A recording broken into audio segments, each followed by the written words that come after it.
Il-qagħda tal-ħaddiema fl-Ewropa tkompli tmur għall-arba ta' gvernijiet li qed jixxaħħu fil-kundizzjonijiet tagħhom mhux linqas biex isolvu problemi finanzjarji nazzjonali, sitwazzjoni li qed toħloq allarm fost ir-rappreżentanti tal-istess ħaddiema. L-aħħar minn dawn Franza qed tixxaħħaħ mal-ħaddiema bi proposti li jinkludu tnaqqis ta' festi pubbliċi b'detriment għal saħħithom u l-ħin mal-familji tagħhom. Il-Euronews irrapporta kif l-Istitut Nazzjonali tal-Istatistika Franċiż se tibassar li l-ekonomija tal-pajjiż tista' tikber b'0.06% jekk hemm il-darba din il-proposta tidħol fis-seħħ kif ippjanat.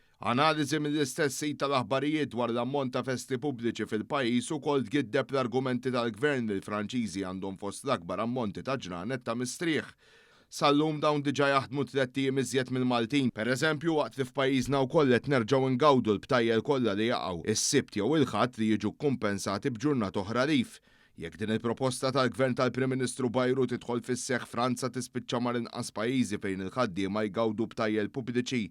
Dwar dak li qed jiffaċċjaw il-ħaddiema Franċiżi u anke s-sitwazzjoni in ġenerali fl-Ewropa, tkellimna wkoll mas-Segretarju Ġenerali tal-akbar Trade Union f'pajjiżna, il-General Workers Union. Anke ġiet diskussa fuq livell Ewropew din kwestjoni, aħna tajna l-parir tagħna x'aħna għaddejna minna din il-kwestjoni meta Gvern Nazzjonali sta kien naqas il-public holidays li jaqgħu s-sibt u l-ħadd u ma baqax itihom bħala ġranet tal-lif, kienet ġlieda li għamlet il-Workers Union anki fl-Organizzazzjoni Internazzjonali tax-xogħol biex erbaħna dritt fejn ikun hemm negozjat ma jistax jidħol il-Gvern, xi ħaġa li kien kiser il-Gvern. Buġejja żied jispjegalna tħassib kbir ta' trade unionistiċi Ewropej kif il-kundizzjonijiet tal-ħaddiema kull ma jmur qed ikomplu jitnaqqru minħabba miżuri ta' austerità. Bil-kontra pajjiżna għaddej minn żmien fejn il-ħidma li qed issir mal-ħaddiema Maltin u Awċini bla preċedent. Fil-waqt li f'Malta bħalissa għaddej xogħol bla ebda preċedent u l-kundizzjoni tax-xogħol qegħdin nitjiebu qegħdin naraw li anke sħabna trade unionisti fil-qafas Ewropew qed ikunu nkwetati dwar l-atteġġjament li qed jittieħed minn diversi gvernijiet. F'dan ir-rigward irrefera bħala eżempju l-kwistjoni attwali tal-ħaddiema Franċiżi.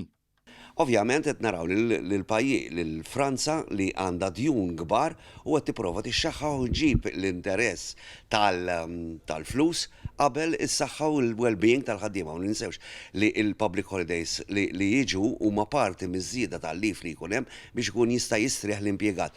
U l-fatt li dejjem qed nitolbu iżjed mingħand l-impjegati qed ikun ta' effett detrimenti fuq is-saħħa mentali tal-ħaddiema. F'dan ir-rigward Malta fost l-aktar pajjiżi fejn il-ħaddiema Maltin u Awċini gawdu mill-btajjel pubbliċi 14 b'kollox. Dan wara li kellu jkun il-Gvern Laburista li fl-2021 rat lura l-btajjel pubbliċi li kienu nsterqu mill-ħaddiema Maltin u Awċin bid-deċiżjoni ta' Konzipien fl-2005. Dak iż-żmien bl-istess argument ta' Franza llum ukoll kienet inġibet l-iskuża biex tiżdied il-produzzjoni nazzjonali.